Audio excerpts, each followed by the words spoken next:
জানাজার নামাজের পরে হাত তুলে দোয়া করা জায়েজ কি? জানাজার নামাজের পরে হাত তুলে দোয়া করা মুস্তাহাব। বাপের বেটা হইলে জানাজার পরে রাসূল দোয়া করছেন এমন একটা হাদিস দেখাও। যেখানে জানাজার পর দোয়া হয় করবেন, যেখানে হয় না চুপ থাকবেন, ফেতনার দরকার নাই। কিন্তু কোন মৌলী সাহেব যদি চ্যালেঞ্জ করে না জানাজার পর দাফনার আগে দোয়া চলবে না, এটা হারাম, এইটা আমি মানবো না।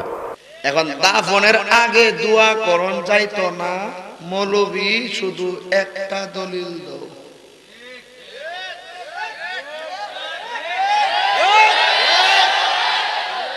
যেইভাবে জানাজার নামাজে আজান দিলে আজান হবে বেদাত, জানাজার নামাজে একামত দিলে একামত হবে বেদাত, ঠিক তেমনি ভাবে জানাজার নামাজে কোরআন পড়লে কোরআন পড়া হবে বেদাত, জানাজার নামাজে রুকু করলে রুকু করা হবে বেদাত, জানাজার নামাজে সেজদা করলে সেজদা করা হবে বেদাত, জানাজার নামাজের সালাম ফিরাইয়া দোয়া করলে দোয়া হবে বেদাত।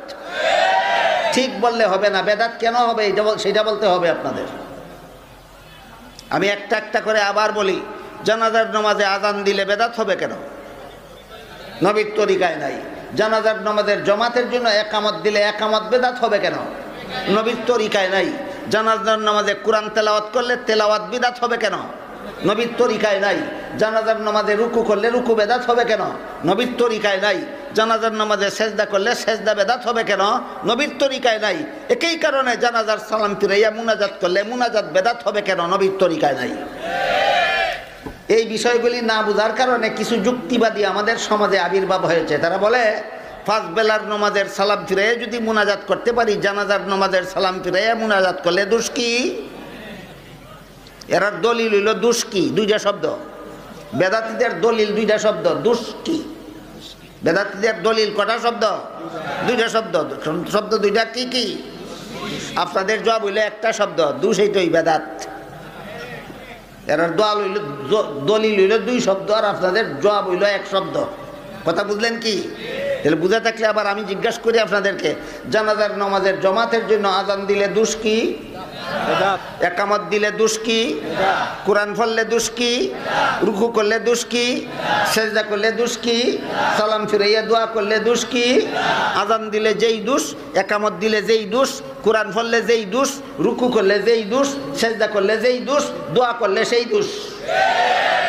কথা পরিষ্কার হইল? ঠিক তেমনি ভাবে আজান শেষ করার পরে দুরুদ শরীফ পড়া সুন্নত। দুরুদ শরীফ পড়ার পরে আজানের দোয়া পড়া সুন্নত। এখানে সুন্নত 3 নম্বর অর্থে। কত নম্বর অর্থে? 3 নম্বর অর্থে। আজান শুরু করার আগে দোয়া সুন্নত নয়, করলে দোষ কি? বুঝতে পারলেন কেন বেদাত? আজান শেষে দুরুদ শরীফ পড়া সুন্নত, আজান শুরু করার আগে দুরুদ শরীফ পড়া বেদাত কেন? এটা বোঝার জন্য এই দুরুদ নামাজে একটু ফিট করে দেখি, তে সহজে বুঝে আসবে। বলুন তো, নামাজ শেষে সালাম ফিরাবার আগে দুরুদ শরীফ পড়া সুন্নত কিনা?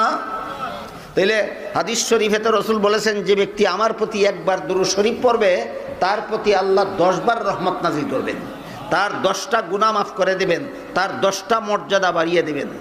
দুরুদ শরীফের হকিকত এটা স্বয়ং সম্পূর্ণ একটা বিষয়। এটা অন্তত 1.5 ঘন্টা আলোচনা করলে আমি আপনাদেরকে বুঝাতে পারবো দুরুদ শরীফের হাকিকত। আমাদের সমাজে যারা দুরুদ শরীফ নিয়ে বেশি বাড়াবাড়ি করে, বেশি চেঁচামেচি করে, এরা দুরুদ শরীফের হাকিকতই বুঝে না। আজকে সেই আলোচনার দিকে যাচ্ছি না, শুধু বলছি নামাজের শেষে সালাম ফিরাবার আগে দুরুদ শরীফ পড়া নবীর সুন্নত কিনা? সুন্নত।